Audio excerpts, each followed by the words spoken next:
श्री शिवाय नमस्तुभ्यम। दोस्तों, आप सभी लोग जानते हैं कि 19 मई 2023 को है वट अमावस्या व्रत या वट सावित्री व्रत। दोस्तों, अमावस्या भी इसी दिन है और वट सावित्री व्रत भी इसी दिन है। इसीलिए दोस्तों दो विशेष दिन एक साथ पड़ रहे हैं, एक ही दिन पर पड़ रहे हैं, तो इसीलिए इस दिन की महत्वता बहुत ज़्यादा बढ़ जाती है। तो आज की इस वीडियो में हम आप लोगों को इस अमावस्या और इस वट सावित्री व्रत के दिन किए जाने वाले कुछ दो नए विशेष उपाय बताने वाले हैं, जिन उपायों को करने के बाद आपके जीवन में आ रही सारी दुख और समस्याएं दूर होंगी और आपके जीवन में खुशहाली आएगी। चलिए दोस्तों, सबसे पहले उपाय के बारे में बात करते हैं। दोस्तों, यह उपाय आपको इस अमावस्या के दिन ज़रूर करना है। अगर आपको स्वप्न में बहुत उल्टी सीधी चीज़ें नज़र आती हैं या आपके जीवन में बहुत उल्टा सीधा होता रहता है या आपको कुछ समझ नहीं आता भाई क्या हो रहा है आपके घर में, तो उस स्थान पर आपको अमावस्या के दिन यह उपाय ज़रूर करना चाहिए। इस उपाय में मात्र आपको पीले चंदन की जो है बिंदियाँ 7 जगहों पर लगानी है भगवान शिव जी की शिवलिंग के आसपास में। ठीक है, तो इसके लिए आपको करना क्या है, अमावस्या के दिन प्रातःकाल सुबह सुबह आपको वह चंदन लेकर जाना है जिस चंदन को आप घिसकर भगवान शिव जी के ऊपर लगा सके। ठीक है, घिसा हुआ चंदन पहले से लेकर नहीं जाना है, आपको वो चंदन लेकर जाना है, उस चंदन की डिल्ली लेकर जाना है जिसे आप लोग घिसकर भगवान शिव जी पर लगा सकें। ठीक है, तो भगवान शिव जी के मंदिर पहुंचिए। भगवान शिव जी के मंदिर पहुंचने के बाद अपना वह चंदन को हल्का सा गीला कीजिए और अपनी हथेली में उसको घिसिए।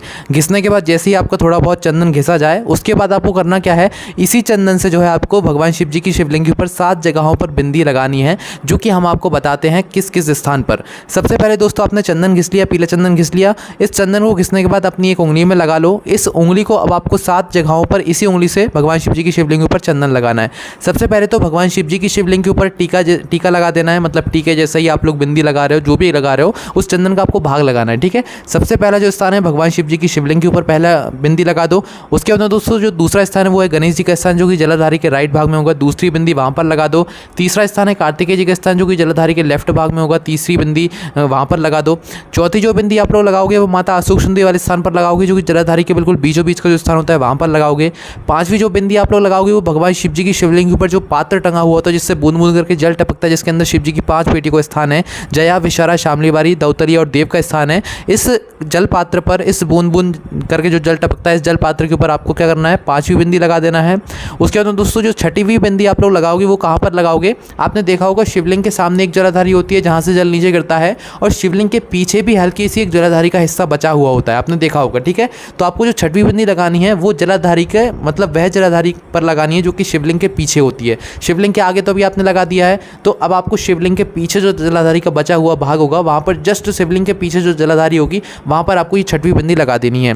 जो 7वीं बिंदी आप लोग लगाओगे वो लगाओगे भगवान नंदिया के पास में आकर, नंदिया के दोनों सींगों के ऊपर। ठीक है, तो ये 7वीं बिंदी लगा दोगे। तो इस तरीके से अपने चंदन को घिसकर इन 7 जगहों पर 7 बिंदी लगाओ और भगवान से प्रार्थना करो, आपके जीवन में आ रही सारी दुख और समस्याएं दूर होंगी और आपकी मनोकामना भी पूर्ण होगी। भगवान भोलेनाथ का आशीर्वाद आपको प्राप्त होगा। अमावस्या का बहुत ही विशेष उपाय है। उसके अंदर दोस्तों दूसरा उपाय के बारे में बात करते हो कि आपको इस वट सावित्री व्रत और इस अमावस्या के दिन जरूर करना है। शाम के समय में आपको एक लंबी बाती का दीपक तैयार करना है, जिसके अंदर आपको शुद्ध देसी गाय का घी डालना है। आप एक मिट्टी का दीपक लीजिए, उसमें उसके अंदर लंबी बाती रखिए और उसके अंदर शुद्ध देसी गाय का घी का दीपक डाल लीजिए। अब इस दीपक को लेकर आपको क्या करना है, अमावस्या के दिन शाम के समय प्रदोष काल में किसी भी नदी, बावड़ी या तालाब के घाट पर जाना है और वहां पर इस लंबी बाती का मुख आपको दक्षिण दिशा की तरफ करके आपको जला देना है। क्योंकि शाम के समय अमावस्या के दिन जो आप दीपक जलाएंगे ये आप अपने पितरों के लिए जलाएंगे, जिससे कि आपके पितर आपसे प्रसन्न होंगे और आपको वो खुशियां प्रदान करेंगे। ठीक है, और उसके बाद आपको करना क्या है कि यह जो दीपक है ये आपको नदी, बावड़ी या तालाब के घाट पर जाकर लगाना है, ना कि नदी में प्रवाहित कर देना है, जल में प्रवाहित कर देना है। ठीक है,